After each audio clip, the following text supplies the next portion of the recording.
At the end, we want to have all our 13,000 allocated doses out of 80,000 to have completed in 2 weeks. Because my understanding is that for the whole country, it's supposed to have completed all the 80,000 so that you can be able to get another doses. So that's why for me it's crucial that we keep on encouraging staff to come and vaccinate.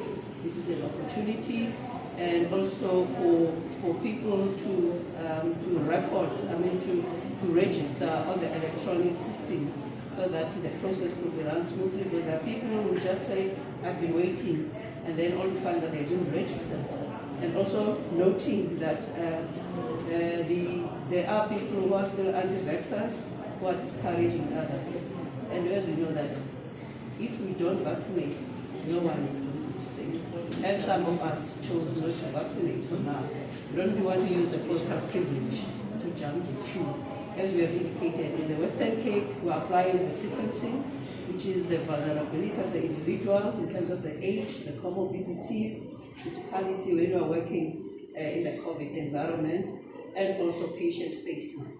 So even those who are administrators or who are not patient-facing, they still have to wait for their turn.